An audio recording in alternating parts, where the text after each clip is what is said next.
8 seconds left, 74-73 ang score. Ang ganda ng screen, ganda pasa, kaso may problema, kalaban namin yun.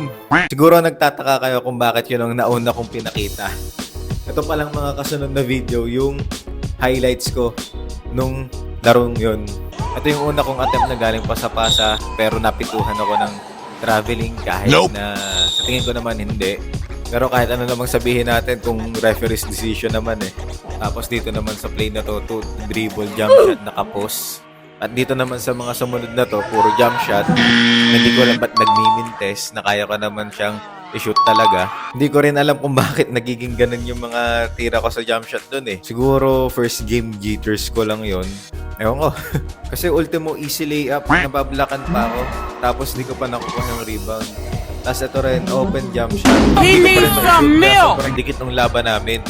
Kaya habang pauwi ako, hindi talaga mawala sa isip ko eh. Tapos dito, hindi ko na alam yung sasabihin ko kasi nga pagod na ako dito eh. Medyo na-late na rin kasi ako ng umpisa ng workout ko dito dahil nga hindi ako makatulog. Kakaisip dun sa nangyari sa game na yun. Dahil nga ayaw ko nang maulit na yun. Kaya kahit na-trick na yung araw niyan, medyo late ako nagising.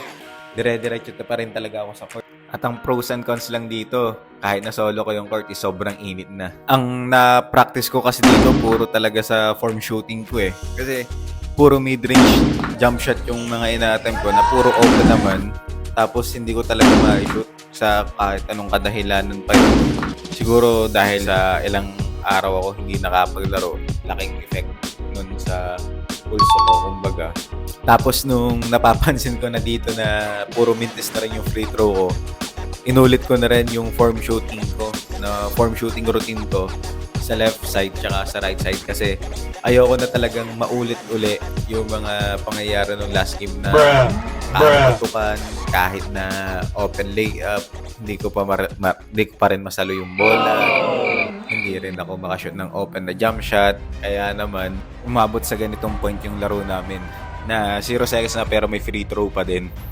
Tapos ito yung mga type of jump shot na tinitake ko nung buong laro namin na open naman sa lahat.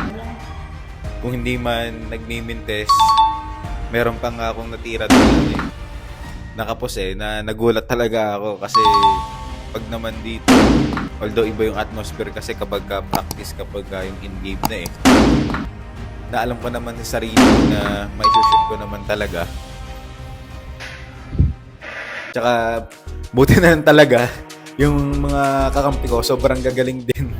Kasi kung hindi sila na-shoot ng mga gatong kalalupit na tira, malamang highlight yung mga mintis ko tsaka mga turnover ko eh. Kaya nung nakikita ko yung momentum nila sa ibang aspect na lang talaga ako nakiambag eh. Kaya pinractice ko rin talaga yung ganitong jump shot ko eh. Kasi dito, 2 dribbles lang tapos pull up kapos pa. Pero nung sa mga iba kong laro naman, katulad dito, ayan, 1, 2 dribble, pull up. Kaya-kaya ko naman siyang itira talaga. Kaya nga kanabukasan na yung pinag-practice ko paulit-ulit eh. Kitang-kita naman dito na kinakapos talaga ako. Kasi nga, hindi ako masyado nakakapag-practice nun eh. Sa dami ko na in-attempt, ilang beses pa lang ako nakaka-shoot. Ayun, pang-una pa lang ata, pangalawa pa lang to. Ayan. Yan, pangatlo. Nakatatlong sunod-sunod din sa wakas. Dahil nga medyo late na ako nakapag-umpisa niyan. Siguro mga around 9 a.m. to 10 a.m. na yan. Hingal na ako dyan. So yun, natapos na yung workout ko. Alam ko na rin kung saan yung mga lapses ko nun sa jumper ko. Meron lang ako mga ilan na hindi na video pero bukas gagawin ko uli yung workout routine ko na yun. At ayun na nga, nakita nyo na kung paano ako magkalat nung nakaraang game namin sa Inter-Barangay. Ito na yung rest of the game ko saan nagkaroon ng mga crucial plays. Ito yung magandang set play nung kalaban namin na back screen tapos left-handed layup. And one yan, na-convert niya yan. Kaya sila nakalamang ng 2 points sa amin na 74-76. Tapos dito naman yung teammate ko, yung pinsan ko, si Kuya Alan Torres. Na-foul siya after na mag-grab niya yung rebound. Tapos, kailangan niya makashoot ng isa to make 2 free throws. Ayan, nakita naman natin sa referee. Kaya naman yung buong crowd, kahit kaming nasa bench, talaga namang abadong-abado habang ina-attempt niya itong first free throw dahil dito nakasala yung second free throw eh.